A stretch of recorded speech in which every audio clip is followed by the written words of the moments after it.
Hey folks, Fernando doing another video for the Modern Survivalist, and I was being asked recently about my opinions regarding Kukri knives. Are they good? Not? What's my opinion on them? I was also asked in my Spanish channel about which one is better, a Bowie knife or Bowie knife, whatever you prefer to call it, or a Kukri or a Machete. Which one would be like the best one? What's my thought on this? Well, first of all, let's just say this. The Kukri knife is a knife that has lots of things going for it. Let's just put that, make that clear from the get-go. Yes, it's also, let's be completely honest as well, it's also a knife that has a certain popularity, also gains, not in a small part, by certain authors in the survival community, especially British authors that have like an affection towards Kukri knives, mostly because of, in some cases, the military background, the Gurkha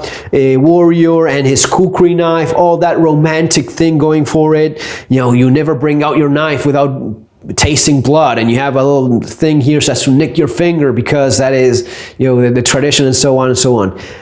It's a good blade, don't get me wrong. It's a good blade, and the best way to explain the virtue of this kind of knife is just by using an axe so as to make that quite obvious. The shape in which the Kukri blade is formed allows for this kind of mechanics to be involved. This means that when it comes to chopping, it's kind of going to be chopping almost like a little hatchet. It's going to be great at chopping. It's going to be putting a lot of strength, momentum, and force in that belly that it has close to the end of the blade, and it's going to be chopping very, very well. So in a nutshell, if you're looking for a knife that is kind of also a little bit of a hatchet, yes, that's what the Kukri has going for it. I also have this is a Kukri that I got. This is from, I think it's Kukri House. Don't quote me on that, but I think that's where I got it from.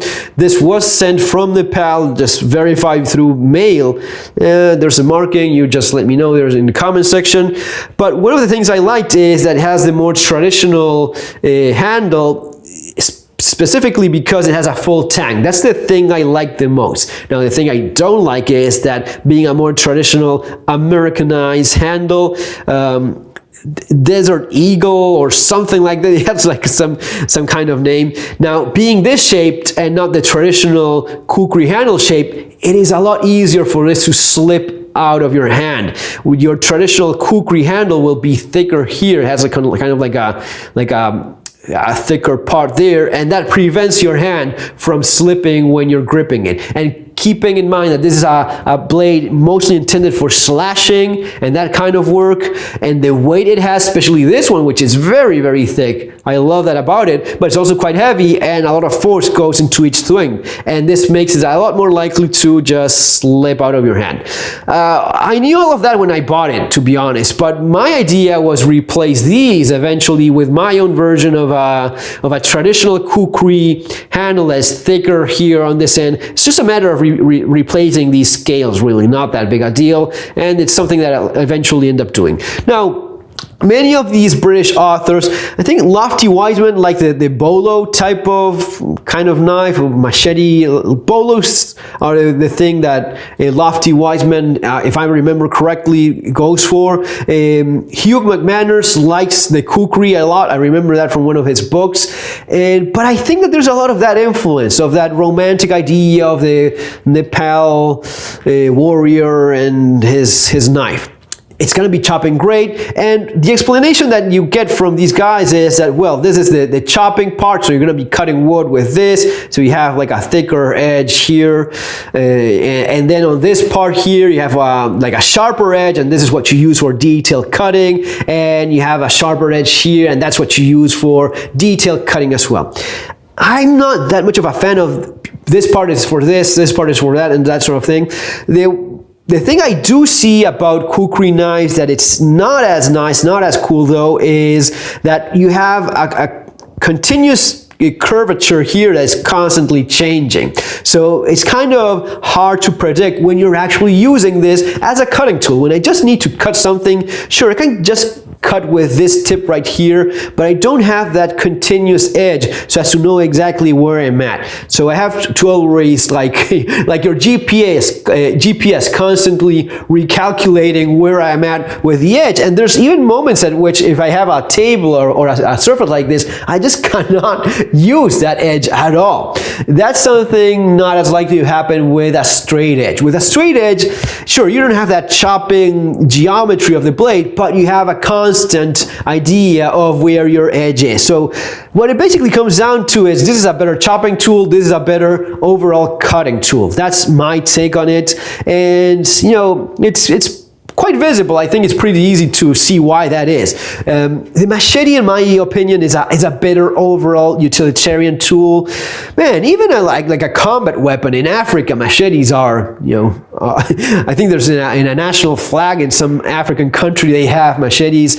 So the Machete has a lot going for it. Especially, it's great to do YouTube videos showing a knife like this, how bad it is, bad as it is, and all that stuff. You know, it has all those. You know, the work it has done. It's a traditional Kukri blade, and it's very well forged. By the way, I've used this knife, abused it even a little bit, or maybe more than a little bit, and it's held the edge quite well. No chipping, rolling, anything. So the forging and heat treatment on this blade is fantastic. I'm really looking forward to doing that handle job there and get this, you know, to my exact liking. But this is so much more lighter. This is a lot lighter, and being lighter means that with just a flick of the wrist, you're just getting that blade to work for you with minimal effort, and I just love that about it. This is why you see these knives so popular throughout jungles, throughout Latin America, in different fields, using it constantly for working. You know, in the jungle, this is the tool. It is super light. This has nothing in terms of weight, yet it is a solid enough tool so as to, mostly for softer vegetation. That is the idea behind the Machete. Now, if you have to chop something that's a little bit stronger, yeah, I'm gonna putting a little bit more of elbow grease there, but you will get it done as well. If it's more of a priority to have something that's closer to an axe, go with the Kukri. If it's more of a general tool, I think the Machete has it going for it. And talking about machetes or even large Bowie knives or Bowie knives, I like to mention this type of knife, which you have the SE Junglas, which is very similar. That's really not much of a machete. That's really more of a Bowie knife if you think about it. There's a great book.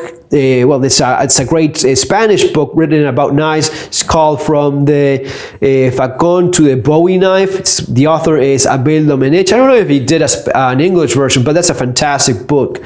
Basically, a big Bowie knife has many of the advantages of a machete in terms of you can use it. Now, sometimes they go over the top and they make these too thick, and that is kind of a pain in the ass because it just gets too heavy when you're honestly using it for work, you know, in a more consistent manner. If you're using it daily like a tool, you want to have something that's light. You want to have something that's this heavy. But if you go with something like this, you are getting closer to this and this. I mean that you have a better, greater chopping ability with it. And you have that straight edge, so you know exactly where your edge is all the time, making contact with whatever it is you're cutting.